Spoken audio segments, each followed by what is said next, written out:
ચાલો કીડી અને તીડની એ આ પ્રખ્યાત વાર્તા સમજીએ જે મહેનત અને મોજ મજા વિશે ઘણું શીખવે છે.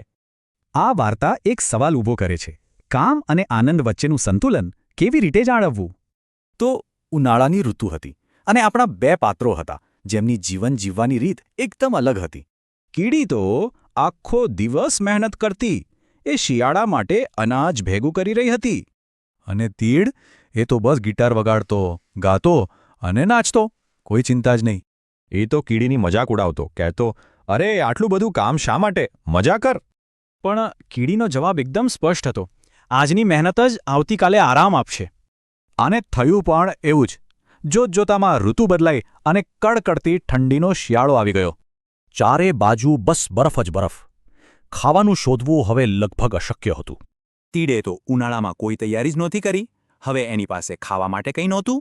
ભૂખ અને ઠંડીથી એ ધ્રુજી રહ્યો હતો. હવે તેને પોતાની ભૂલ સમજાઈ રહી હતી. છેવટે શરમાતા શરમાતા એ જ કીડીના ઘરે પહોંચ્યો જેની એ મજાક ઉડાવતો હતો. રડતા રડતા એણે પોતાની ભૂલ સ્વીકારી. કહ્યું, હવે મને સમજાયું કે સમયસર કામ કરવું કેટલું જરૂરી છે. કીડીએ ગુસ્સો કરવાને બદલે તેને પ્રેમથી ઘરમાં બોલાવીને ખાવાનું આપ્યું. અને એક બીજી શીખ આપી: ભૂલ સ્વીકારવી એ બહાદુરી છે, પણ હવેથી મહેનત જરૂર કરજે. તો આ વાર્તામાંથી બે મોટા બોધપાઠ મળે છે: એક, મહેનતનું મહત્વ, અને બીજું, ક્ષમાની બહાદુરી. આ વાર્તા અંતે એક સવાલ છોડી જાય છે: આપણા જીવનની પસંદગીઓ આપણને કીડી બનાવે છે કે તીડ?